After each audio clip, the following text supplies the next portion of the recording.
एक बुढ़िया थी, शालिग्राम जी की पूजा करती थी, सेवा करती थी। कार्तिक का महीना आया। बुढ़िया ने सोचा मैं जाकर के पूरे महीने पुष्कर नहा कर आऊं, लेकिन शालिग्राम जी की सेवा कौन करेगा। पड़ोसिन से पूछा, मैं पुष्कर नहा के आऊं, आप मेरे शालिग्राम की सेवा कर दोगी। पड़ोसिन ने कहा, मुझे सेवा नहीं आती, पर आप जैसे कहोगे वैसे कर दूंगी। पड़ोसिन ने को बुढ़िया ने बोला कि सुबह जल्दी स्नान करना, तालाब से एक लोटा भर के लाना, बगीचे से फूल माला लाना, और तुम्हारे गाय बहुत हैं तो शालिग्राम जी को कच्चा दूध और पानी से स्नान कराना, चंदन तिलक लगाना, फूल तुलसी चढ़ाना और दूध का भोग लगाना।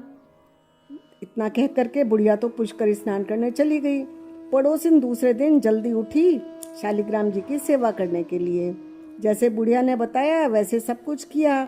दूध का भोग लगा दिया, जल्दी जल्दी रसोई की, थाली भरकर भोग लगाया, कहा भगवान भोजन कर लेना है। भगवान के पास में थाल रख करके अपने घर के दूसरे कामों में लग गई। शाम हो गई। शाम के लिए उसने रसोई में बेसन की पूड़ियाँ बनाई, दूध गर्म किया। भगवान के दीपक करने के लिए गई तो देखा कि थाली वैसे ही परोसी हुई है, दूध का कटोरा वैसे ही रखा है। वह तो बहुत भोली भाली थी। उसने भगवान को अर्ज किया, भगवान आप तो सुबह से भूखे हो, कुछ नहीं खाओगे, दुबले पतले हो जाओगे, मालकिन आएगी मुझसे शिकायत करेगी कि शालिग्राम का ध्यान नहीं रखा। अभी तो मालकिन 1 महीने बाद आएगी, आप तो भोजन कर लो। भगवान ने सोचा ये तो सीधी सादी भोली भाली है, यहाँ तो जो है मेरी चलेगी नहीं। तो सच्चे मन से ये पुकार रही है।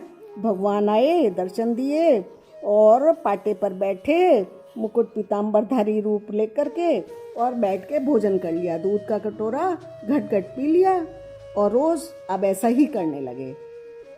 पड़ोसन से एक दिन भगवान ने कहा, तेरी गाय चराने के लिए मैं आज जाऊंगा।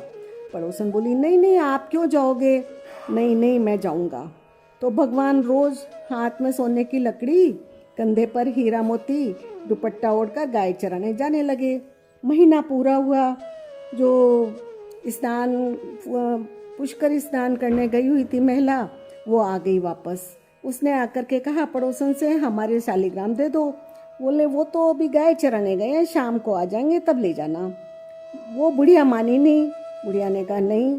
पड़ोसन को खूब खरी खोटी सुनाई, तू तुम्हें में हो गई। ऐसे में एक वृद्ध पुरुष पास से गुजर रहे थे। उन्होंने समझाया कि जब तुमने 1 महीने के लिए शालिग्राम को छोड़ा है तो शाम तक का इंतजार करो, शाम को शालिग्राम आ जाएंगे तब तुम ले जाना। झूठ थोड़ी ना बोल रही है पड़ोसन। ठीक है। शाम हुई। शाम को गाय तो बाड़े में छोड़ दी और कमरे में गए, पाटे पे जाकर विराजमान हो गए। अब बुढ़िया आई, बोली मेरे शालिग्राम दो। तो उन्होंने कहा शालिग्राम तो वो पाटे पे बैठे हुए हैं। पड़ोसन के घर जाकर देखा तो बूढ़ी माई ने देखा कि वो तो गाय चराकर वास्तव में आ गए हैं और पाटे पे बैठे हैं। उसने क्षमा मांगी। तो पड़ोसन बोली, मासा मैं आपसे झूठ थोड़ी ना बोलती, कोई बात नहीं। आप प्रत्यक्ष दर्शन जैसे तुमने पड़ोसन को दिए हैं, माई बोली मुझे भी दो। हे शालिग्राम भगवान जी, मोर मुकुट पीताम्बर गले में मोतियों का दुपट्टा पहन करके जैसे मेरी पड़ोसन को रूप दिखाया, वैसा ही रूप सभी सास बहुओं, देवरानी जिठानी, ननद भाभी को कथा कहते हुए, सुनते हुए, हुंकारा देते हुए सबको दिखाएं। राधे राधे।